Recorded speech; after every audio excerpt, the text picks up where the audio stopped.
రామ్టాక్కి తిరిగి స్వాగతం. ఆంధ్రుల 70 ఏళ్ల కళ త్వరలో నెరవేరబోతుంది. అది ఆంధ్రులకు రాజధాని కళ. ఈనాటిది కాదండి. అసలు మద్రాస్ ప్రావిన్స్లో ఉన్నప్పటి నుంచి కూడా ఆంధ్రులు సపరేట్గా ప్రత్యేక రాష్ట్రం కావాలని కోరుకున్నారు. స్వాతంత్రం వచ్చిన తర్వాత అది ఇచ్చేటప్పుడు చెన్నైతో పాటు సహా ఇవ్వాలని కోరుకున్నారు. చెన్నై మాది అని భావించారు. పెట్టుబడులు పెట్టారు ఎన్నో. అయితే చెన్నై లేని ఆంధ్రుల రాష్ట్రం వచ్చింది. అది మొట్టమొదట నిరాశ. సరే, ఆ తర్వాత అసలు రాజధాని ఎక్కడ పెట్టాలనేది పెద్ద ఘర్షణ జరిగింది. గుంటూరు విజయవాడ మధ్య పెట్టాలని కోరుకున్నప్పుడు ఎక్కువ మంది కాంగ్రెస్ నాయకుల్లో వచ్చినటువంటి భావన ఏంటంటే, ఇది గుంటూరు విజయవాడ మధ్య పెడితే కమ్యూనిస్టులకి పెట్టని కంచుకోటగా ఉంది కాబట్టి అక్కడ పెట్టకూడదని అనుకున్నారు. ముఖ్యంగా రాయలసీమ వాళ్ళు సామాజిక పరంగా కూడా అక్కడ వద్దనుకున్నారు. సరే, తాత్కాలికంగా గుడారాల్లో కర్నూలులో పెట్టారు. తాత్కాలికంగా, అది మర్చిపోవద్దు. ఇంతలో విశాలాంధ్ర ఉద్యమం ఊపందుకుంది. ఆ తెలుగు వాళ్ళందరూ ఒకటి కావాలి అన్నప్పుడు ఇంకా రాజధాని సమస్య లేదు. హైదరాబాద్ అతిపెద్ద నగరం ఉంది కాబట్టి అక్కడే రాజధాని అనేది అందరూ డిసైడ్ అయిపోయారు. తిరిగి మళ్ళా 2014 వచ్చేటప్పటికి మీకు అసలు మీరు వేరు మేము వేరు సపరేట్ కావాలని 2 రాష్ట్రాలు విడిపోవాల్సిన పరిస్థితులు వచ్చినాయి. ఆ దీంట్లో రాజధాని లేని ఆంధ్ర మళ్ళా ప్రత్యేక రాష్ట్రమైంది. చెన్నై నుంచి, మద్రాస్ ప్రావిన్స్ నుంచి ఎలా వచ్చారో మళ్ళా అదే పరిస్థితి పునరావృతమైంది. 1953 తర్వాత 2014, అంటే 61 సంవత్సరాల తర్వాత అదే పునరావృతమైంది. సరే, ఏమి చెయ్యాలి, ఎలా అని అనుకుంటున్నప్పుడు చివరికి 2015లో కమిటీలు వేసారా, ఎన్ని అయిపోయినా అప్పుడున్న ఎన్నికైనటువంటి ప్రభుత్వం 2015లో ఇప్పుడున్న అమరావతిని రాజధానిగా ప్రకటించుకుంది. పనులు మొదలుపెట్టారు. కాకపోతే ఇనీషియల్గా ఎన్నో ఇబ్బందులు ఉంటాయి, అందరికి తెలిసిందే. ఇంతలో 2019 వచ్చేటప్పటికి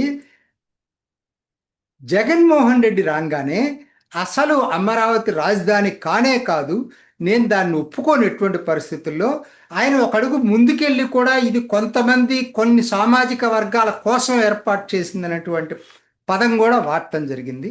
సో అక్కడి నుంచి వచ్చింది 3 రాజధానుల ఇది. కానీ 2019 నుంచి 2014 వరకు రాజధాని లేకుండానే బతికింది ఆంధ్ర. ఎందుకంటే ఆ 3 రాజధానుల కళ నెరవేరలేదు ఆయనకి. సరే, 2024కి వచ్చేటప్పటికి మళ్ళా ఎన్నికలు వచ్చినాయి. ఎన్నికల్లో కూటమి ప్రభుత్వం అధికారంలోకి వచ్చింది. కూటమి ప్రభుత్వం అధికారంలోకి వచ్చిన తర్వాత అమరావతి రాజధానిగా 6 నెలలు పట్టింది ఆ తుప్పలో పొదలు కొట్టేయటానికి. కోట్లాది రూపాయలు వెచ్చించారు. అమ్మయ్య, ఆ రాజధాని వస్తుందేమో అనుకున్నప్పుడు చాలా మందికి సందేహం, భయాలు ఉన్నాయి. సరే, మళ్ళా నెక్స్ట్ టైం కూడా ఇదే జరగకూడదనే ఉంది. 2014లో మీరు రాజధాని, 15లో రాజధానిని అనౌన్స్ చేశారు. మరి 2019లో అది ట్యాక్ కుదరదన్నారు. రేపొద్దున మళ్ళీ నెక్స్ట్ ఎన్నికల్లో మీరు ఒకవేళ రాకపోయేటట్టయితే అప్పుడు రాజధాని మారిస్తే, దాంట్లో భాగంగానే 2026 ఏప్రిల్లో పార్లమెంట్లో చట్టమే పాస్ చేశారు. గెజిట్ నోటిఫికేషన్ కూడా ఇవ్వటం జరిగింది. ఇదండి దీని చరిత్ర. ఇన్నాళ్ళకి 70 ఏళ్ల తర్వాత ఆంధ్రులకి ఒక రాజధాని చట్ట ప్రకారంగా శాశ్వత రాజధాని ఏర్పడింది. ఇది ఎంత పెద్ద 70 ఏళ్ళండి. సరే, మరి ఇంత జరిగిన తర్వాత కూడా జగన్మోహన్ రెడ్డికి అర్థం కావట్లేదా? ఏదో ఇప్పుడు కూడా నేను ఏం జరిగింది అక్కడ అనేది పక్కన పెట్టండి, అసలు ఆ ఇంటెన్షన్ ఏంటి? రైతులను రెచ్చగొట్టడం ఏంటి? ఉండవల్లి పెనుమాక రైతులు సహజంగా కొన్ని ఇవ్వకూడదని అనుకునేటట్టయితే ప్రతి వాళ్ళు ఇవాళ సెంటిమెంట్ని అర్థం చేసుకోవాలి కదా. మూర్ఖత్వం అంటే ఇదే. మొండిదనం అంటే ఇదే. ఎందుకంటే ఒక్కొక్కసారి మూర్ఖత్వం ఇంగిత జ్ఞానాన్ని, లౌక్యాన్ని పక్కన పెట్టేస్తాయి. అదే హరించి వేస్తుంది వాళ్ళని. ఇవాళ జరుగుతుంది అదే. ఎందుకనంటే 12 సంవత్సరాల క్రితం రైతుల తరఫున ఎవరైనా మాట్లాడారంటే ఆ రోజు సెంటిమెంట్ అర్థం చేసుకోవచ్చు. ఇంత రాజధాని అవసరం లేదనో, లేకపోతే ఇంకొక కారణంతో సరైన ధరలు రావట్లేదనో రైతుల తరఫున పార్టీలు మాట్లాడినాయి. ఆ రోజుకి ఆ సెంటిమెంట్ ఉంది. ఇవాళ ఆ సెంటిమెంట్ లేదు జగన్మోహన్ రెడ్డి, అది మర్చిపోతున్నావు. 12 సంవత్సరాల తర్వాత ఎంటైర్ ఆంధ్ర స్టేట్ 5.5 కోట్ల ప్రజానీకం ఇవాళ మాకు ఎలాగైనా సరే రాజధాని ఏర్పడాలనేటువంటి భావనలో ఉన్నారు. ఎవరు దాన్ని అడ్డుకున్నా కూడా వాళ్ళని ఆంధ్ర వ్యతిరేకులుగా చిత్రీకరించే ప్రమాదం ఉంది. ఈ మాత్రం జ్ఞానం కూడా మనం మా అందరికి అనిపిస్తున్నప్పుడు జగన్మోహన్ రెడ్డికి ఎందుకు అనిపించదు? చెప్పాను కదా, ఒక్కొక్కసారి మూర్ఖత్వం కామన్ సెన్స్ని దగ్గరకు రానివ్వదు, లాజిక్ని దగ్గరికి రానివ్వదు. ఆయన తెలివితేటలుంటే ఏం చేయాలంటే, ఈయన ఫాలోయర్స్ అనుకున్న ఉండవల్లి పెనమాక రైతులు ఇవ్వని వాళ్ళు ఎవరున్నారో వాళ్ళ దగ్గరికి ఈయన వెళ్ళి వాళ్ళని కన్విన్స్ చేసి ప్రభుత్వానికి కనుక భూమి అప్పజెప్పే పరిస్థితి అయితే ఇవాళ ఆంధ్రాలో అది జగన్మోహన్ రెడ్డికి కొంత మేరకైనా ఉపయోగపడేది. బొర్రుంటే అది చేయాల్సింది. ఎవరు సలహాలు ఇస్తారో తెలియదు కానీ జగన్మోహన్ రెడ్డికి కోర్స్ ఆయన ఒకరి సలహా ఇనే మనిషి కూడా కాదు. అతని మూర్ఖత్వమే అతన్ని వెంటాడుతూ ఉంది. స్వీయ నాశనం కోరుకుంటున్నట్టుగా అనిపిస్తూ ఉంది.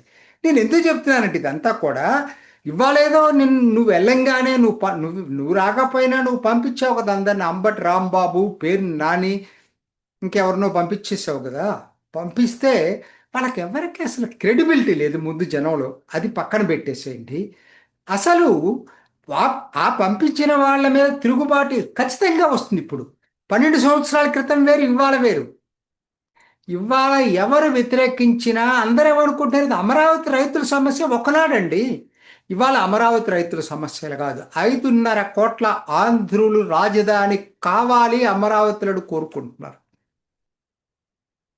అరే 2024లో తీర్పు వచ్చినప్పుడైనా సరే నీకు అర్థం కావాలి కదా, ప్రజల సెంటిమెంట్ ఏంటో అర్థం కావాలి కదా.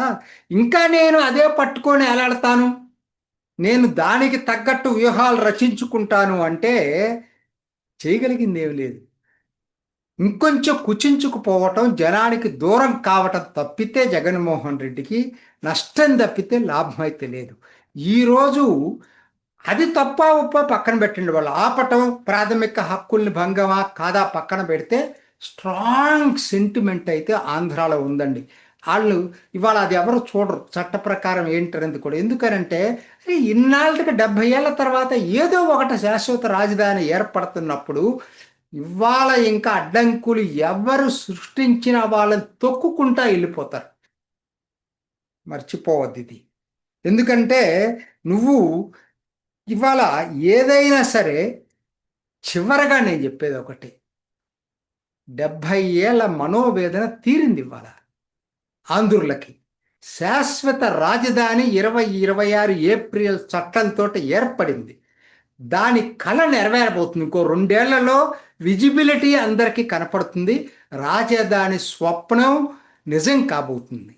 ఈ టైంలో నువ్వు అడ్డుకోవద్దు, భంగపడద్దు, రాజకీయ స్వీయ వినాశనాన్ని కోరుకోవద్దు జగన్మోహన్ రెడ్డి. ఇది నా సలహా. ఇది ఈనాటి రామ్ టాక్. ఇంకొక ఎపిసోడ్లో మళ్ళీ కలుసుకుందాం. నమస్తే. చూసారు కదండి, మరి ఈ వీడియో కనుక మీకు నచ్చినట్లయితే ఒక లైక్ కొట్టేసి మీ అభిప్రాయాన్ని కూడా కామెంట్ బాక్స్లో తెలియజేస్తూ ఇలాంటి ఇంట్రెస్టింగ్ అప్డేట్స్ కోసం మా ఛానల్ని సబ్స్క్రైబ్ చేసుకోండి.